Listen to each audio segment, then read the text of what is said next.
Hello. Hi. How are you doing? How are you doing in space? I am so far doing great in space. Yeah, you enjoying space? Space is good. I'm enjoying space. I am so intrigued. It's like the first chapter of a new high fantasy novel where there's jargon everywhere and you're trying and you just don't know what the fuck they're talking and about. You're like, ooh, what's that? Oh, that's good. Yeah. For the first time ever. Dillin. Yeah, baby. Hi, my name is Dillin. I've never played a Mass Effect game. Hello, my name is Rob, and I've played the Mass Effect franchise a million times. Oh my god, and I am playing Mass Effect 1 for the first time now. And this is Dorkspawn. Same name, it's too good to let go. Yeah, it's Dorkspawn. We should probably come up with a Dorkspawn colon some catchy Mass Effect title. Oh, see, that's fun, because I actually spent a little bit trying to think of our, new outro, and I'm excited. I can't think of it. Don't be excited. We'll hopefully hit it at some point, but I actually can't think of one because there's not so in this game there specters are a big thing. Yes, specters are the kind of because I was like, okay, so in Dragon Age Origins we had the Grey Wardens and they're the group. So what's the group in Mass Effect? And the group is Spectres, but they don't have a cool catchphrase like the Grey Wardens do. I'm pretty sure they don't anyway. Mass Effect Spectre. Let's do Mass Effect Spectre motto. See if they have a cool one, because I'm pretty sure they don't. No. No, they don't have a cool. That's the thing. That's the dang shame about it. Is they don't have a cool little motto, so we can't even use that. So we'll think of one as we talk. We'll find one, I'm sure. We'll find one. So, yeah. Yeah, this is Mass Effect. We've played all of the Dragon Age games, and we are now on to our Mass Effect franchise. Very stoked about it. Very excited to talk about this in conversation with Dragon Age. I know we spoke about it a little bit last time, but so Mass Effect 1 came out before Dragon Age Origins, and their approaches to role playing in a shared universe is very different, but also how they do role playing is very different. In a way that I'm excited to talk about. And we've had a little bit of it so far. So, for example, there is Mass Effect 1, 2, 3, which is a single trilogy that you're playing the same person throughout this one trilogy event. Whereas in Dragon Age, you are playing 3 different people in different parts of the world, but who you were affects, the world state. A big thing which we fully won't see in this is in Dragon Age Origins, your Grey Warden can die at the end. In this, obviously, Commander Shepard can't die because I have to play Commander Shepard in 2 and then 3. That's not to say your companions can't die, but no, I've heard rumors about that. Yeah, I've heard. The rumors. But I like the idea that this is, because this is kind of this is the series that is kind of not exactly, but kind of congruent to the Dragon Age series. This was their Dragon Age was their fantasy. This is their sci-fi, and they kind of had a similar progression throughout the years. In just being in the Dragon Age fandom, I encounter Mass Effect stuff a lot. A lot of the faces of NPCs are just generally familiar to me. I know them from the fan arts that I see come across my Tumblr feed from all my Dragon Age moots. So like I don't know anything about the story of the game. I know nothing about the journey of the protagonist. I really don't know anything about the world, but I do know some of the blorbos by Yeah. face. Yeah. So that's kind of exciting to like put context to all of that. And yeah, classic style. We just did a prologue, so we've played very little of Mass Effect 1 so far. Just really the like kind of intro to it. Yeah. And I'm so excited. Love that. Yeah. You know what? I think we'll talk about some certain things in terms of like, if we want to talk about this game's relationship to Dragon Age and its relationship to like role playing and things that we like and don't like, I think we might as well keep that toward the end and have some mentions. But I mean, I don't want to. I'm blue ballsing you now by being like, oh, I have thoughts on it, and I'm not saying it, so I might as well say it now. This series, Mass Effect 1, 2, 3, works on a Paragon Renegade system. And it's a thing that I was going to ask you about that. Okay, great. Yeah. I have that in my notes that like one of the last things to happen was that I got a +2 to Paragon during a conversation with somebody. And I didn't know what that meant. But I wrote it down. I was like, yeah. So the Paragon Renegade system, this is the first game to use the wheel, the little wheel that BioWare games have. This is the first game to use that. The way that conversation and dialogue works in this is something that I personally don't love. A lot of this, unlike in like DA2, admittedly, DA2 is 1, 2, 3, 4 games into like BioWare's, like, I mean, technically 6 if you count Knights of the Old Republic, but 4 games into like this current run of role playing. And in that you have like a blue, red, or purple hawk. Is what people talk about in Dragon Age 2. In Mass Effect, you either have a Paragon or a Renegade Shepherd. With the wheel, the top right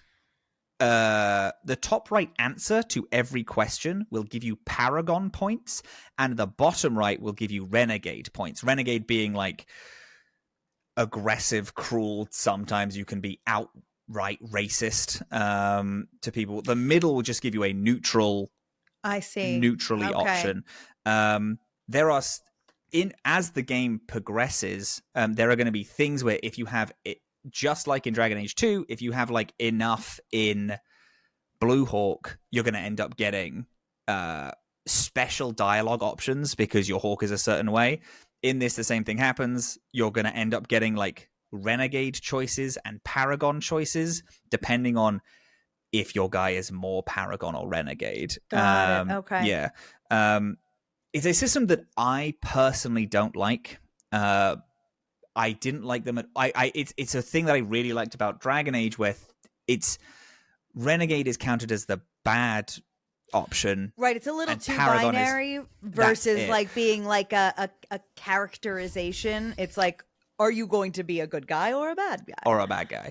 And it's interesting because there are some choices where they give you an interesting choice between two things, but because of the way that the game is structured, they have to label one the negative and one the positive.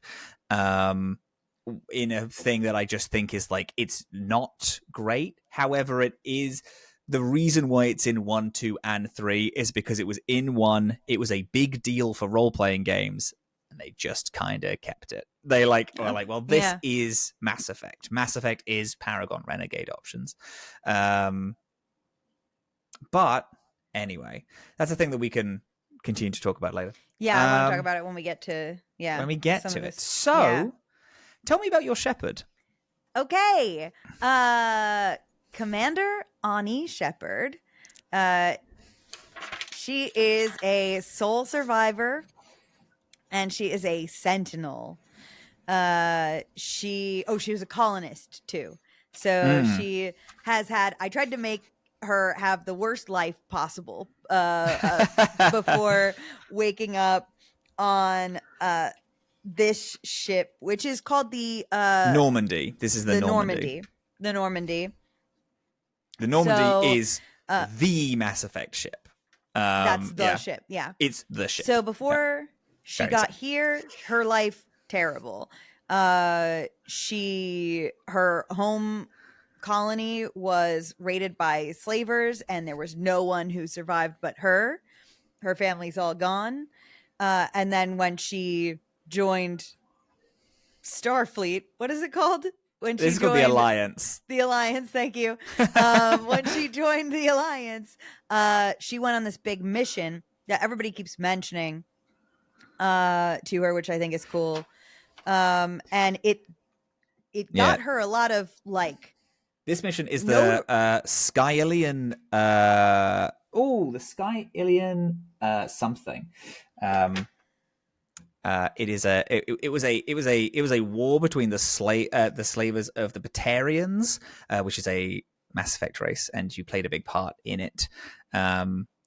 Anyway, sorry, please continue. Ooh.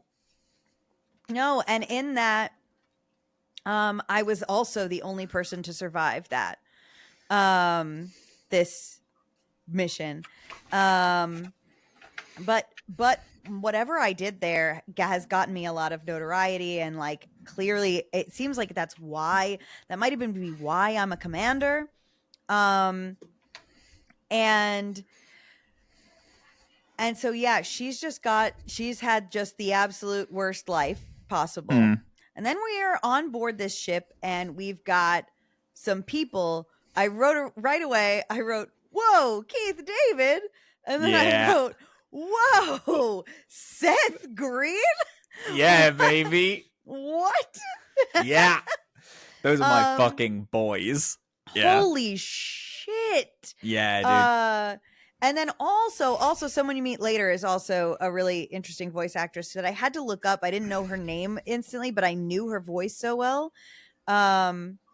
And she's just in fucking everything. She's what character was she playing? It's the girl you meet who Ashley Williams? Yeah. Yeah. So now we're on the Normandy. There's not a lot of like in this really beginning part. You get a little quick introduction to Seth Green's character. It's the Joker. He's fun already. I meet him really quickly, and then we're summoned to go meet the captain. But going to meet the captain, you get back there, captain's not there yet. This guy Nihilus is, who is like alien guy, not human. So we see the Joker's he's human, a Turian. Captain is human. Nihilus is a Turian. Love the look of Turians in this. Love the look of Turians. I think they look great. Yeah, same. And Nihilus is immediately like a little bit, like just a little bit weird to me. There's like a little bit of a vibe.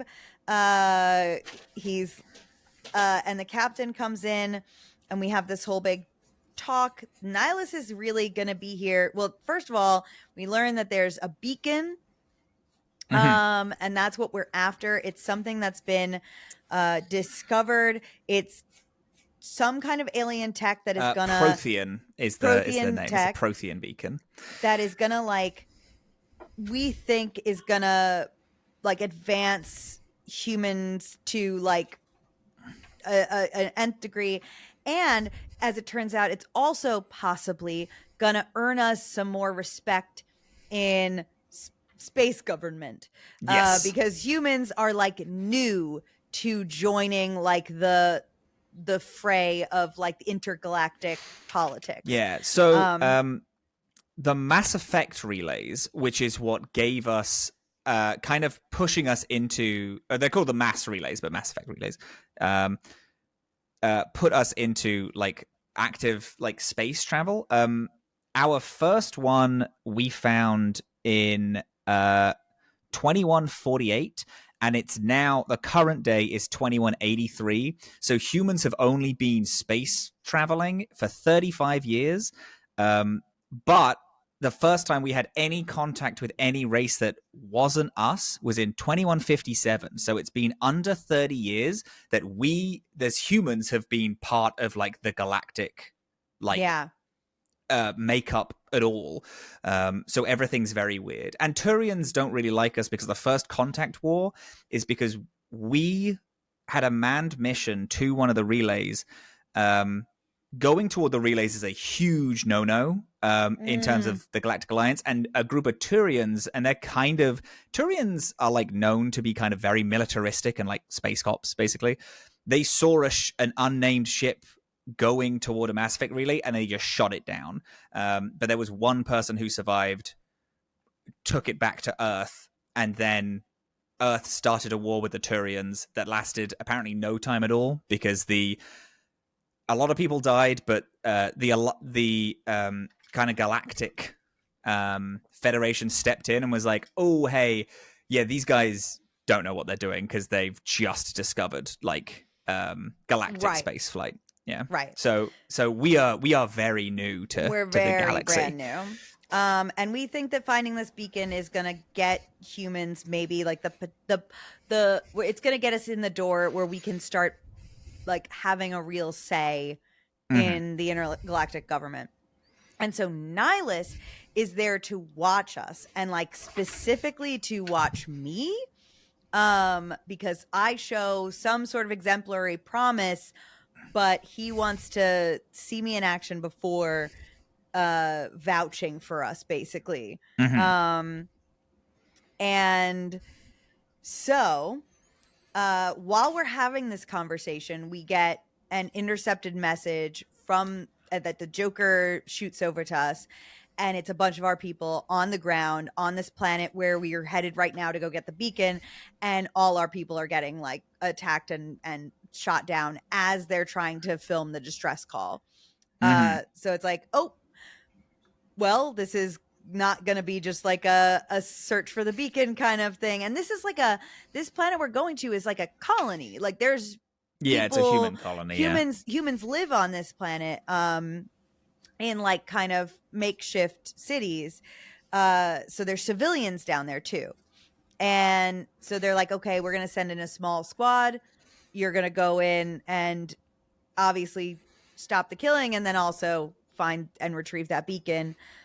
I thought it was really interesting. Nihilus, I can't remember if it's not, I wrote this down and I didn't do a good job at writing this down. Nihilus either makes a comment or somebody makes a comment about the Prophet in this first conversation. And I was like, oh, what is that? Oh, what is I don't even remember.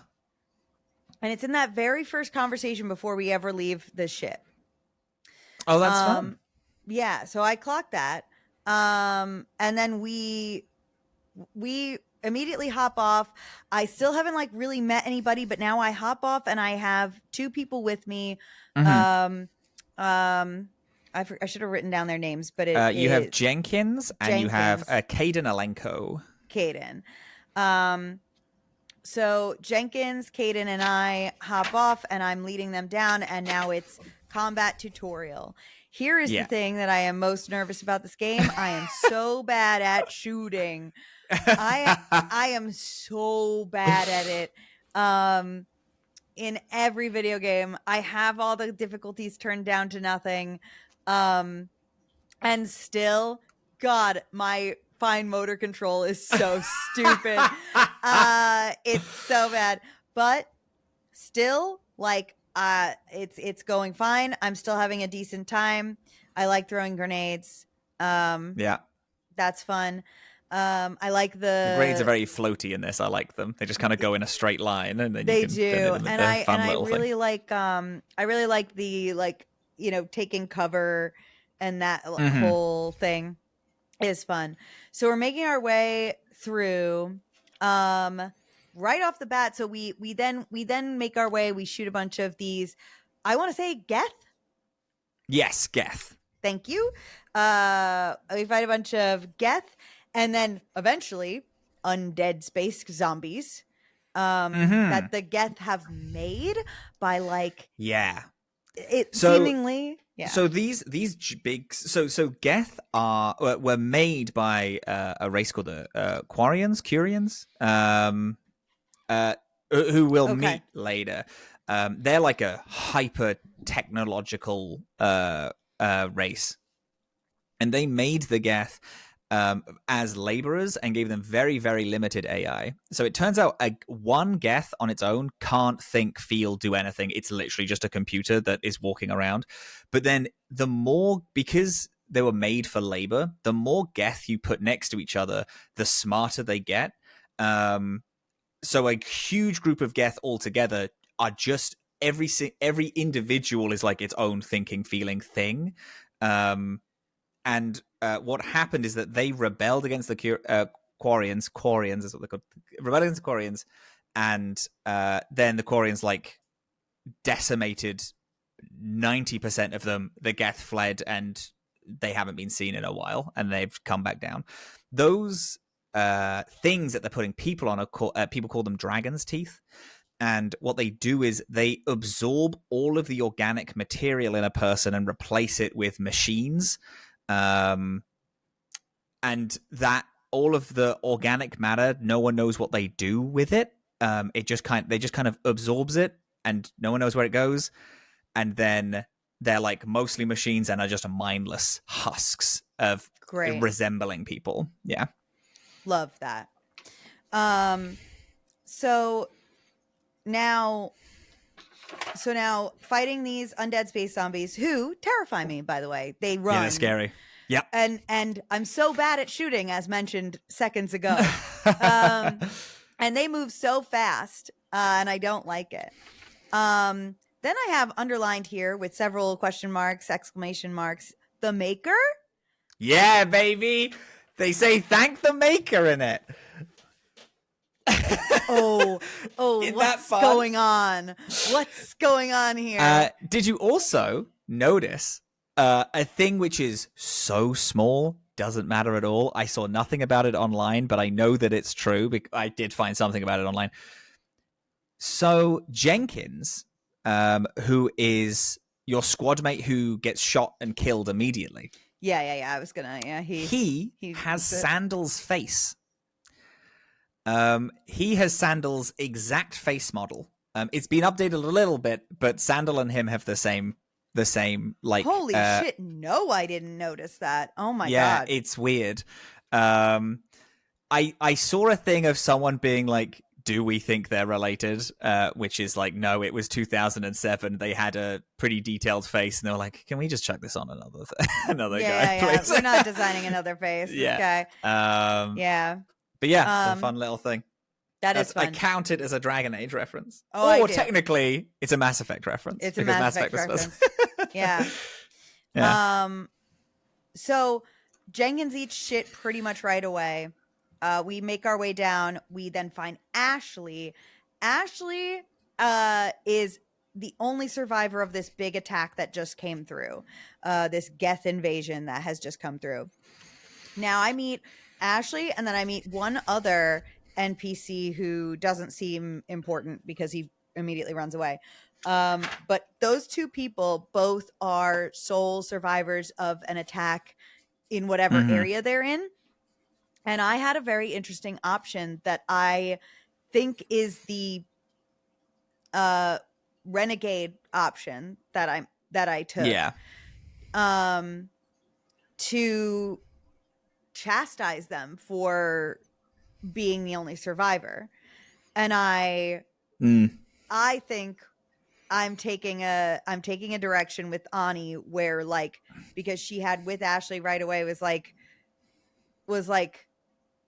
how come you're the only survivor? Like, why didn't you protect your squad? And I did the same to the second guy that I met. Like, and I think I'm giving that because I think Ani has survivor's guilt, and she thinks that she should have gone down.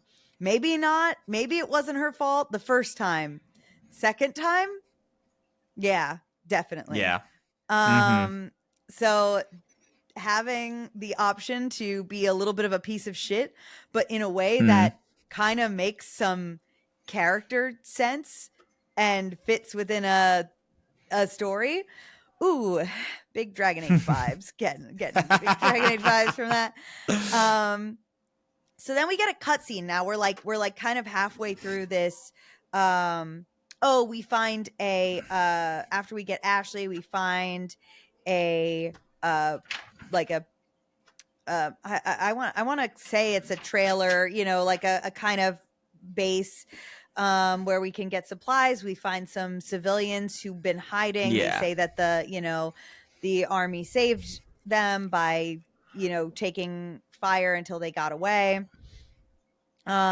We get some supplies and stuff. I learn how to do encryption, which I think is fun. It took me a second to like figure a little out bit what like the Frogger. fuck. Yeah, I was like, oh, that's very disorienting, but I do like it. I think it's interesting. It's it definitely took me a minute to like figure out what the goal was, but I like it. And then, but I think it's fun. And then as we're heading in, we get this cutscene happening in the place where we're headed to, where we think the beacon is. And we see Nihilus, who's been scouting ahead, and who we've been looking for, and you know, who I seemed suspicious of, like off the bat, but then like everybody's like, no, Nihilus is great. Yeah. Then we see him talk to another, what are they called again? Turian, yeah. Talking to another Turian named Saren, and Nihilus is talking to him like they're old friends, and Saren immediately looks like a sinister curled mustache villain. Like within the first 3 seconds, Nihilus is like, "How you doing, old friend?" And I'm like, "That's not an old friend. That guy ties That's an people to evil train man." tracks." That guy's got a bottle with a skull and crossbones on it in his front pocket. That's crazy. He's so evil, right? Like immediately. And so obviously Saren just kills Nihilus, shoots him in the back of the head. Shoots him right in the back immediately. So then we get there. It's too late. There's no nothing you can do. We get there. Saren is gone and Nihilus's body is on the floor. We meet that other NPC who was hiding behind crates. I chastise him for hiding and being a coward. Because he should have helped other people survive.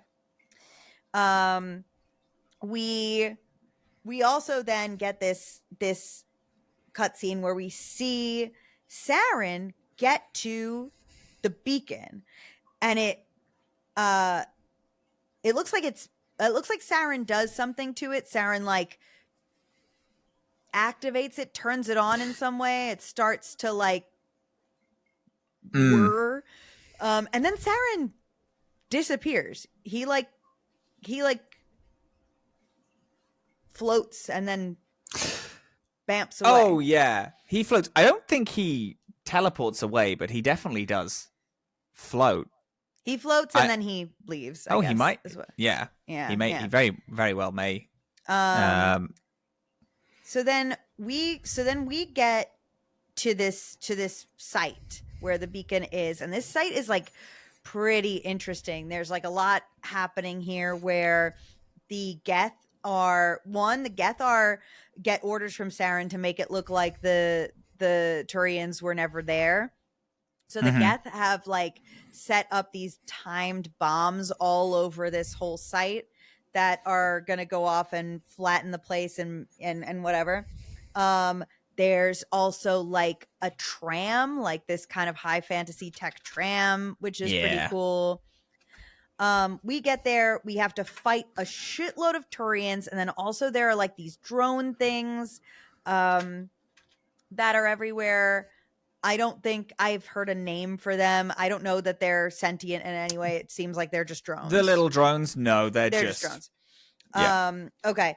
And so we kill 1 million of them. And as we're killing them, we have to also you deactivate all of these bombs so they don't go off. Really fun little mission. I liked having like a task that I had to do while we were fighting through. I am also like really, really pleasantly surprised with how often my guys do actually shoot people and succeed. Yeah. Because I've had that experience in other shooty games where it's like it is kind of just on you. They're there just to like spray. No, spray they fire. do shit. And you can also, if you want them to do specific things, there's like you can get them to equip specific weapons and also cast specific abilities at things and stuff like that. I do need to play a little bit more with that part of it. I haven't really done that. I actually never really have, but it is a thing that's in the game. It's similar to how in like DAO, I guess, I just never really went to any other character because I was like, yeah, they're fine. They're killing guys on their own. Like, they don't need me. Yeah. I tend, I do it a lot more in Inquisition than I do in Origins. Is like... Sure. Is fuck with the auto commands of other people. But I do want to give it a shot so that I could like learn how to use it and just at least give it a test run and see if I care about it. But we kill our way through here. We neutralize the threat, and then we get to the beacon. At first, Caden approaches it and like starts to get like sucked into it and like and floats and like looks like he's gonna die. And I pull him out and I get sucked in. Yeah. And then I black out. I start having these weird like flashes, these crazy vision. Yeah. And then I pass out, and then I wake up back on the Normandy. I'm being quizzed and grilled about what happened by Dr. Chakwas, who is Dr. Chakwas, and I say that I tell the captain that I had these visions. And the captain's like, well, we got to tell the council or whatever the government is called. And I'm like, yeah, we're going to tell what? Because it turns out that Saren is a Spectre that is like a really high rank in the government. Yeah. So there's only a handful of Spectres, and they're like galactic wide.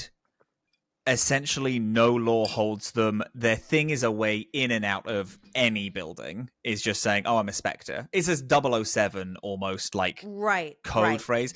Nihilus and Saren both were them. There's never been a human Spectre before, so that's what Nihilus was testing you for, to see if you were going to be the first ever human Spectre. Right. That's right. That's what it was.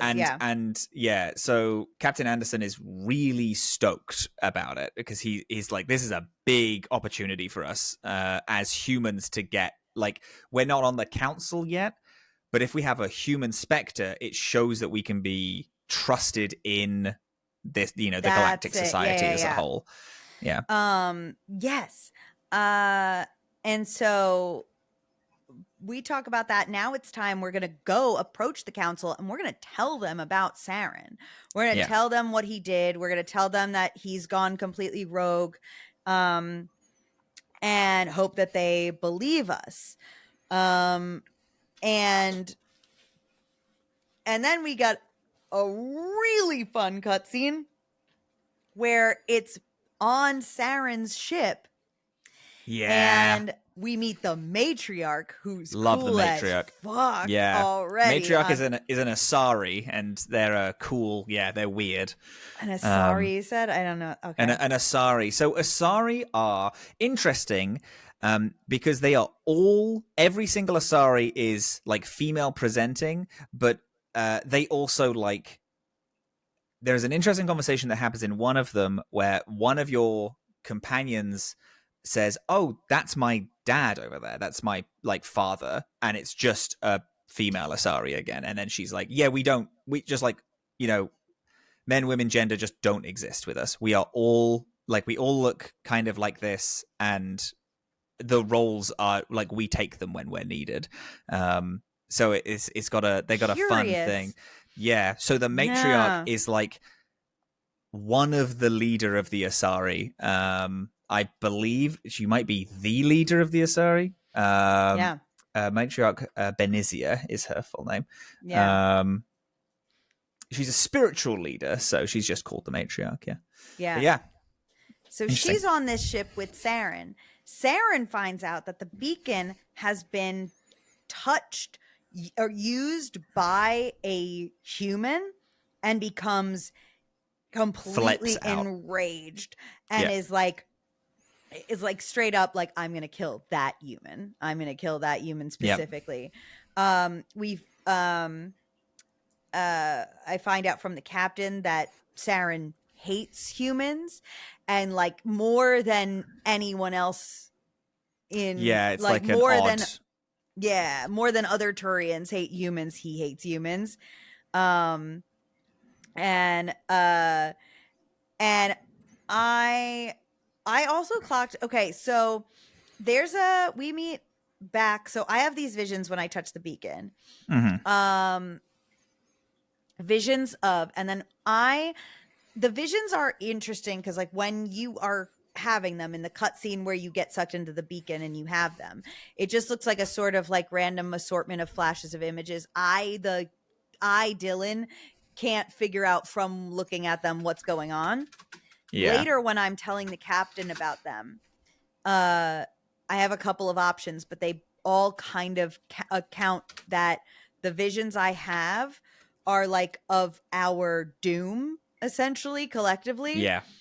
And what's interesting is that earlier on, when we found that those survivors, the scientists, the assistant was also going on about visions he had about our doom and our demise. And I thought that was interesting. Yes. So I wrote that down because I don't know if that's because when you meet him, it seems like he's just cracked a little bit. And his fellow scientist kind of brushes it off like, yeah, he's just a little cracked. He's a genius, and they're all kind of like this. But he's but he's like, no, I've seen the end. And so I was like, oh, interesting. During your vision that you have, the vision ends with you're looking at like the back of a sun or like something. It's like a weird little black hole. Then the Geth have landed on Eden Prime with a ship that you see that is it looks like a big hand that's like coming down onto Eden Prime, and it is so obnoxiously big, people say, that it is ludicrously big, and they didn't know that Geth could make ships like that. And then in the vision, the last thing you see is that ship in this weird black hole. That weird mothership. Yeah. So then after all that, I finally get the opportunity to go like chat with everybody, which I haven't really done yet. The captain tells me that he's invited Ashley to join us on the Normandy as like a full-time position now. Yeah. And even though I was like mean to her for surviving, to the captain, I was like, yeah, she's a good soldier. Nice. Cool. Because she survived. And it's only personal when I'm being confronted directly with it. By like that. Yeah. So that's been fun. So I think that's when I noticed myself getting Paragon points was when I talked to Ashley, and I then welcomed her aboard. Nice. Very good. And then talked to Caden. I don't remember anything too significant about that conversation, but I like him. I talked to a couple people around. I talked to the requisitions officer, which is interesting. The requisitions officer is like getting you non-government supplies, like so you could get stuff that's not not totally like kosher and good. Yeah, which is interesting. Also interesting, you like switch out your your team's equipment by going to their lockers, which I do think is fun. I think it's mechanically a little annoying, but I think it's really great for flavor. Yeah, on the field you can do it just like free form. You can just kind of do it in the pause. But it is, I do like the locker thing. Yeah, you going around and it's like your shepherd is a micromanager and is like, I'm gonna change your equipment before you leave because I know better than you. Could you imagine? You just are like, you don't use that gun anymore. I'm not talking to you about it. I've just taken it. And there's a new one in your locker. You open your locker and it's like, I guess I'm a big shotgun guy now. I didn't realize that that's what I was. Crazy. I think that's fun. I haven't gotten to talk much to the Joker yet. I really, really want to. I really like him already. I want to chat with him more. But we're headed to the council where the Citadel. The Citadel, thank you. And that's where Joker is taking us now. We're gonna make our case about Saren. We're gonna report Nihilus's death. And we're gonna hopefully make a play for me being a Spectre. And so that's kind of where we stopped. And I'm like really excited to go back and play. Huge. No, that's awesome. I'm fucking stoked about it. It's a cool opener. It gives you enough stuff to be like, this is why you're doing this. It's because you got weird vision touched, and it's like you're like, I guess I have to fucking figure out what's going on. Yeah, for sure. I really like the opening when it refers to you, as short as it is. I do like that. It's in the opening. It is Counselor Udina, Admiral Hackett, and then Captain Anderson. 3 pretty major characters when it comes to like the human. So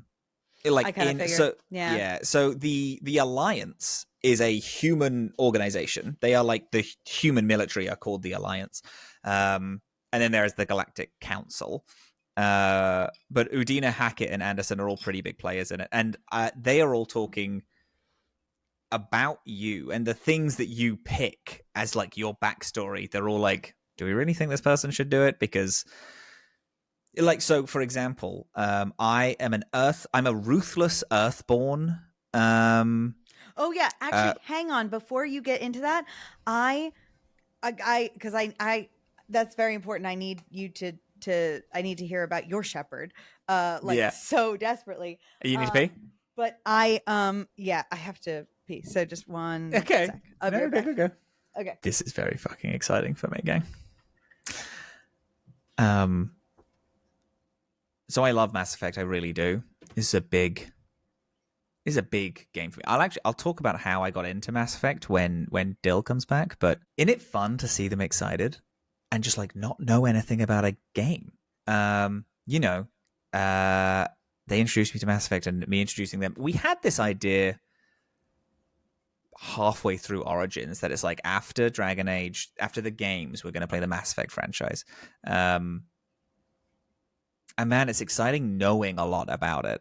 And then being able to show Dill this. Who we think Dill's going to romance. In this game, there's not a huge amount of options, but I think... Problem is that Garrus is just the fucking best. So, Garrus is mine. Spoilers. For Mass Effect 2. Well, Mass Effect 1. Because he's in 1. I'm thinking... Dill might go Liara. Because Liara's really good. Dill might wait till 2 and go Thane. You imagine? That would be crazy. That'd be really fun. Oh my god, I'm excited for Mass Effect 2. I'm so stoked to have Dillin just play these games. I'm excited to see... Talking about Joker? About Caden? Like in Caden? Talking about Anderson? Oh my god. That's the thing that I'm excited about I can't talk about it. And we can't talk about it because we need Dillin's input on this stuff. But it's fun, right? Oh, and the Geth? Boys. People who know Mass Effect. If you don't know Mass Effect, genuinely play with us, because this shit fucks. These games are great.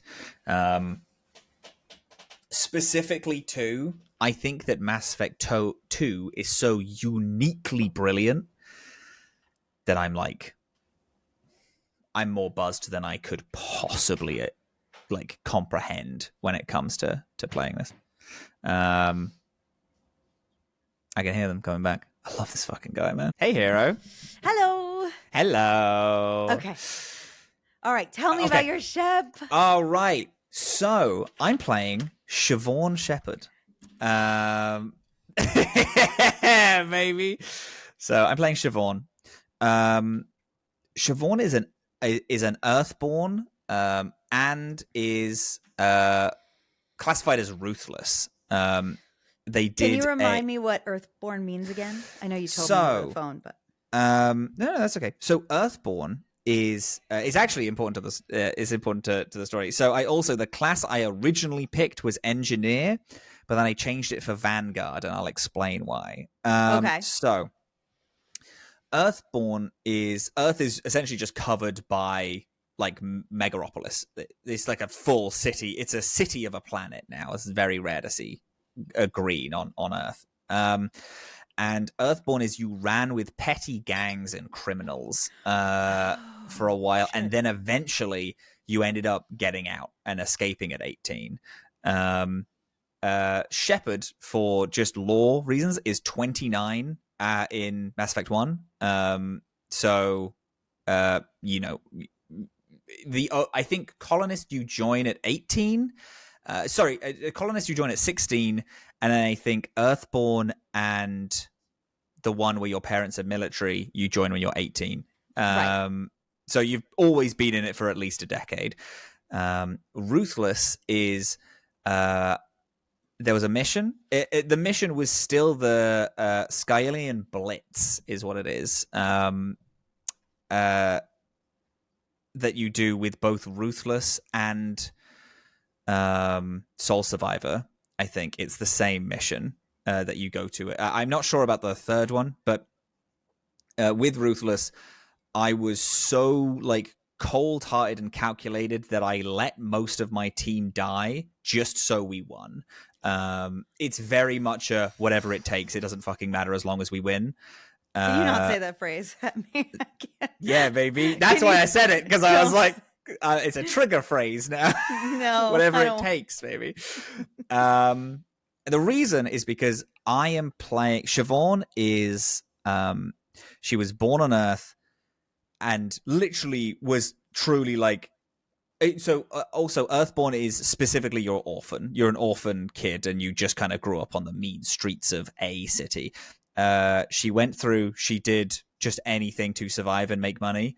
And then eventually figured, oh, well, the way that I can survive and make money is I can join the military. Went into space, and then on missions was like, it was true like survivor instinct. It's like we can all struggle and might not make it, or I can definitely make it. And that's what her plan was, is her being like, I can definitely make it if I make it on my own. Cool. The idea that I'm going with is that when it comes down to true stakes like this, is that she's going to Florence Hawk it a little bit and become, it's my team. Like when numbers start getting so big, it's like the 1 in 5 thing, where it's like, oh, I have a team of 5. If 1 in 5 of us can survive, I'm making sure that I'm the one. If there is a team of 100, my crew are going to be the one that get through. Yeah. And she's going to be so impeccably ride or die for her team. The reason why I switch classes is because the Mass Effect relays use an element called Element Zero, and that's what they use to do FTL travel, which is the faster than light. In Singapore, they brought a bunch of Element Zero down as to figure out how it works, and the Element Zero started infecting a bunch of people in Singapore, where they started getting these like weird mutations, and then it kind of started spreading across the whole world. And then a few years later, all of those people infected started getting biotic powers, which is the magic system in this is biotics. Right. And the Vanguard has like a big biotic side to it. So it's like the Vanguard is like you have a shotgun and biotic powers, and the thing is like, okay, if she's Earthborn, I want her to be one of the people infected with this like element 0, and then she was like, oh, I have magic now, and I'm going to go and join the Alliance, and I'm going to rise up the ranks real fast because I have magic and a shotgun. A lot of every single species also has like biotic things, because element 0 is just kind of like the galaxy know that, well, you get biotics by like enhancing your body with what in the Dragon Age universe ends up being lyrium. It's this element 0 that is like you kind of infuse into your body. And I wanted that for Siobhan. That's cool. Yeah. So I had her do that. So she was pretty angry against a lot of people, but then with her like little squad, she was like, yo, what's up? You're my boy. Like, we're teammates together. Okay. Like that. Yeah. But because this isn't her ship at the minute, this is a ship that she's on, but this isn't her ship. So she's like fine with a lot of people, is a bit of a dick, and is like, why are you talking? You should be working. Like Joker in the first bit where Joker is... Yeah, there were a lot of options like that. That's fun. Yeah. So Joker is the pilot, and Joker is really excited about the fact... he actually gets annoyed that... I think he gets annoyed that Anderson says, oh, good job, because he's like, what I did was fucking excellent, actually. It was outstanding, magnificent. I'm the best pilot that the Alliance has. How dare you say good at what I did? And I was like, hey, can you shut the fuck up and stop talking, actually? This doesn't matter. This banter is ridiculous. And he was like, all right, sorry, Captain. And I was like, yep. Sorry, Commander. I was like, yeah, that's the greatest pilot in the world. Joker is the greatest pilot in the world. We love Joker over here. Pilot in the world. Yes, the best guy ever. Yeah. So I like Ashley. Ashley is a really interesting, very, very controversial character, but I think that she's very controversial character. We'll learn very fast by speaking to her. Yeah. Of course, I'm excited to find out why. She's like very racist against aliens. But it's interesting. This is why Mass Effect is a very interesting franchise to talk about. In things like Dragon Age, character development happens not slowly, but over the course of a game, where people grow and are different by the end of the game. Then if they're in like another one, like Cullen, progresses very slowly throughout all three. In this, people overcome their shit in like multiple games time because they have time to grow. And then it's like in Mass Effect 2, she's pretty fucking racist still. And then in Mass Effect 3, she starts becoming less racist. And it's like, that's kind of her progression. It's like, it's an interesting one. It is. And I'm excited to talk about it. Yeah, important characters of note that we meet. Of course, it's Captain Anderson, Joker, Kaidan, Ashley. Dr. Chakwas is very important. She just comes up a lot in conversation. We like her.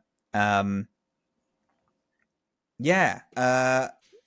kind of want to know, just like opening, like, actually, you know what? Do you mind? I actually said this whilst you were gone. I would love to just really quickly talk about how I got into Mass Effect. Because you have an interesting story about getting into Dragon Age, and I have not as interesting, but kind of weird in the same way. No, I want to hear it. I got into Mass Effect really late. I got into Mass Effect about a year before Mass Effect 3 came out and the trilogy fully closed up. The game was announced. People knew it was coming. I was big into Rooster Teeth and Red vs. Blue at the time. Oh, sure. Yeah. Red vs. Blue is a machinima show that is made in Halo. They use the game Halo to make this show. I went to the GameStop that was on my high street, and I went in with like the 40 quid that I had, and I was like, hey, can I would like the new, because Halo had just been remastered. Halo 1 had just been remastered. And I was like, I would like this. This one guy at the store who was working there, didn't know him at all. He was like, why do you want Halo? And I was like, I'm just kind of into Red versus Blue, and it's like, it's a cool sci-fi adventure. I would just like one. He's like, would you mind if I gave my input? And I was like, yeah, what's up? He's like, don't get Halo. Don't get the new one. Have you ever heard of Mass Effect? I was like, no. He's like, you should get Mass Effect 1 and 2. You can get both of them for cheaper than you can the new Halo. They are way better. They are so fucking good. I was like, okay, sure. That sounds fine. I don't really like first-person shooters, so I was like, yeah, that sounds fun, and I like that. So I got it. I went home. I put in Mass Effect 1. It took me about 6-7 months to finish Mass Effect 1. I hated it. I hated it so much. What? I didn't like the combat. I didn't like how it looked. I didn't really get a lot of the things that were going on. It just super wasn't my thing. I put it down, got on with my life. Like 6-7 months later, I came back to it, and I had the last, I had the penultimate planet, which is Vermeer, and then the end of the game.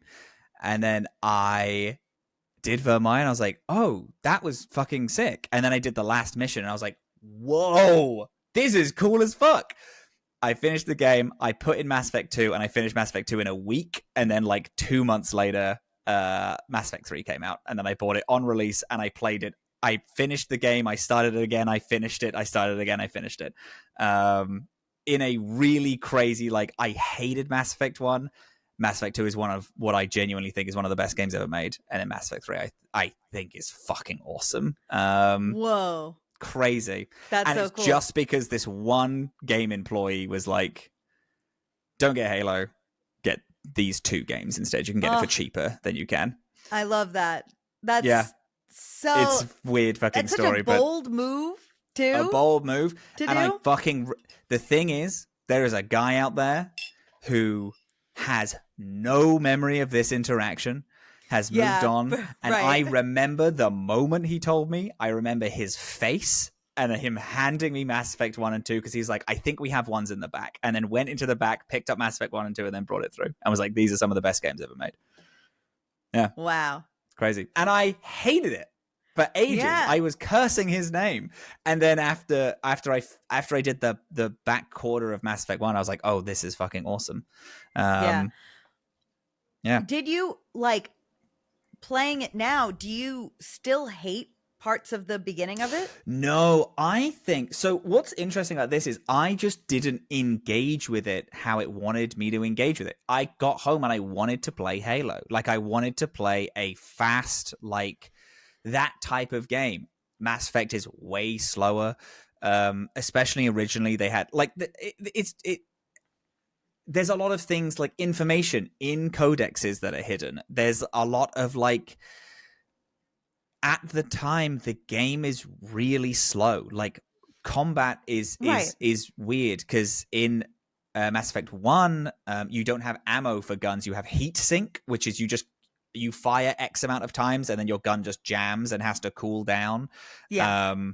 Or you can just fire in bursts and then it will keep going down. And I was a sniper, which is a class that I didn't like playing, which is the engineer, ironically. Also, I heard that if a character dies, they permanently die. I thought that meant in combat. So I spent the entirety of Mass Effect 1 without having a single squad mate dying in battle. Because whenever a squad mate dies, I would reload the game and I would play it. I'd reload the save and I'd play it through again, because I thought if they died, they're just dead and they stay dead. And I refused to have that happen. Because I didn't realize it was only in story. And gang, people die in this game a lot. Your squad passes out. It's fucking Dragon Age. They pass out, they get up at the end of battle. I didn't know that was the case. So whenever a squad mate passed out, I revived them. I remember giving up on that with a character called Liara. she died after a very difficult fight in a planet that we'll do week after next, I think. And I was so sick of this boss fight that I was like, just let her stay dead. And then I finished it, and she just stood back up, and I was like, oh, fuck. I have spent hours on this game. And that's a big reason why I hated it, because I was like, if these characters are going to die if they like hit zero in battle, I wish there was something I could fucking do about it. This game is also, it's a little older. It's pretty hard to get through.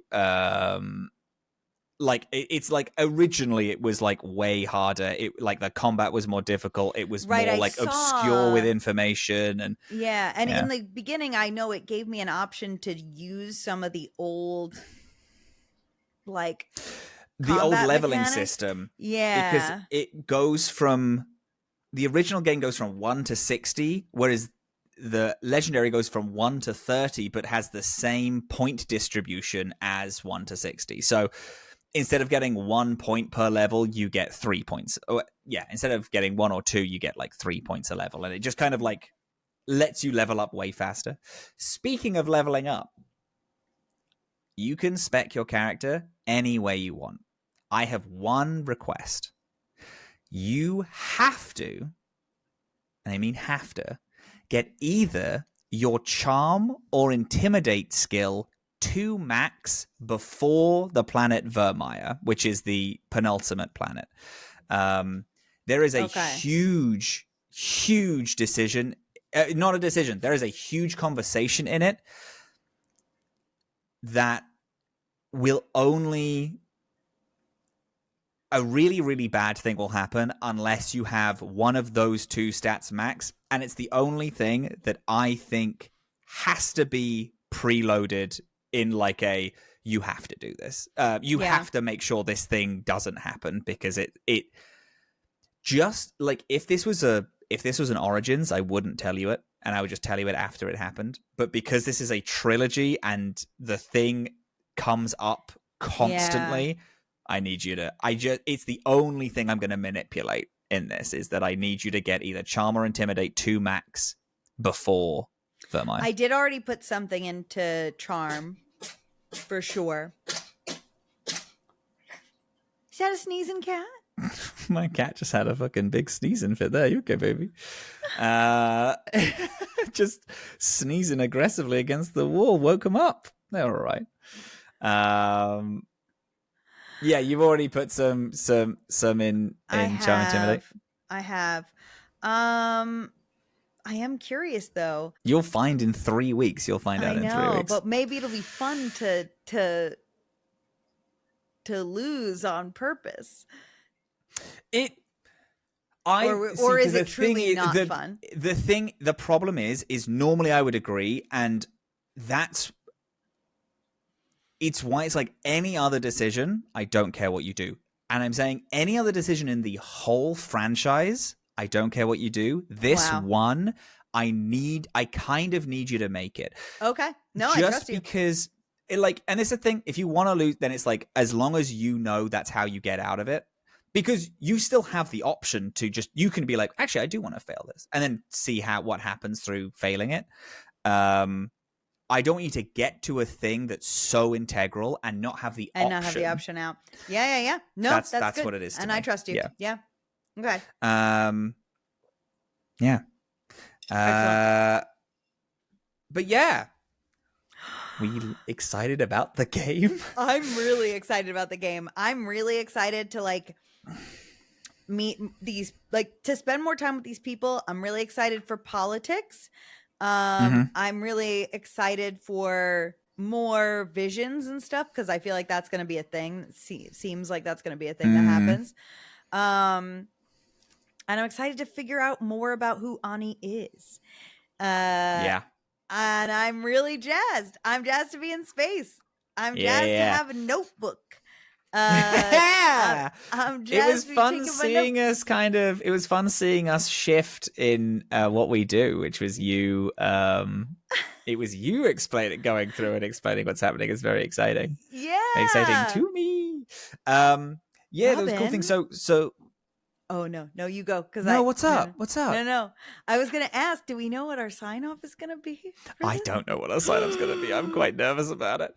Hopefully we can find it kind of naturally. Again, there's not like a really cool, there's not like a cool, easy thing through this that's a bit of a bummer.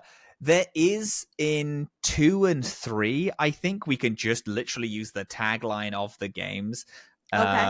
Because the taglines are pretty neat. In 1, though, there's not really. I'm really excited for next week. So next week, just to tell everyone where we're going and what we're doing, let me find the... there we go. So next week, we are going to do up to chapter 3, which is Novaria. So we are going to... we're going to do all of the Citadel, which is going to get us most of our crew. We're going to have pretty much our entire squad in the Citadel. We're going to be a lot of characters who I adore because you spend 3 full games with them. And then we're going to afterward go. I just want to know what the title of it is, because this game's, again, interesting, where you kind of get a lot of the missions at the same time and you pick. I'm just making sure I know what... Okay, so then after we do the Citadel, we're going to go to Therum in the Knossos system. And we're going to do... we're going to finish Therum. And... And then that's when we're gonna. Once we finish there, then we're gonna. The exact same rules as Origins and 2 and Inquisition, I guess. Yeah. Do as much side content as you can possibly dream about. That's all fine. I will also make a nice little graphic like we had for Dragon Age, Origins 2 and Inquisition. Do as much side content as you want, except for a certain mission that I will put on it, because that one there's a one DLC we're going to do, and there is one specific mission that we are also going to maybe not have an episode for, but I'm going to say we're going to do these two planets and this mission, and then we're going to do these 2 planets and this mission. But yes. Okay. I don't know what we want to sign off to be. Do you have any idea, Dillin? Is there anything calling out to you with what you know so far? Because I've done Mass Effect kind of catchphrase. I've also done like Spectre catchphrases, but there's not, which is upsetting. Yeah. We could do a very easy signing off, but that's kind of dull and too generic. I need a weird one. Yeah, and it's a shame because all the really cool villain quotes come toward the end of the game, unlike in Inquisition, where they fucking happen almost immediately. Can you imagine? Okay. If I'm allowed to pull a quote from the end, of a this quote game. Which is out of context. Okay. Yeah? Yeah. So the full quote, I'm not going to say who it's from, but it kind of fills in a Dragon Age 2, Dragon Age Inquisition vibe of our sign-offs. The full quote is... actually, no, I'm not going to do the full quote. The quote that I'm pulling, that I'm going to say that we can use to sign off, is "You exist because we allow it, and you will end because we demand it." And yeah. Oh, fuck yeah. Fuck yeah. Okay. So I'm going to write that. We're going to start off being aggressive to our audience. Yeah. Hey, listen. 1. Back to basics. Back to basics. Love to be antagonistic towards you all. I love it. All right, I'm writing it down. Okay, Normandy. Yeah, Normandy. Gather around, fucking pieces of shit. You fucking pieces of trash. You trash motherfuckers. Stinky guys who we hate. I just want to let you all know that you exist because we allow it. And you will end because we demand it. That's pretty good. I like that one. Hot. That's pretty hot. That's pretty hot. That's a good fuck you sign off. I like it. Hell yeah. Oh my god, I'm playing Mass Effect. I'm so playing Mass fucking Effect, excited. buddy. Holy shit, man. Oh.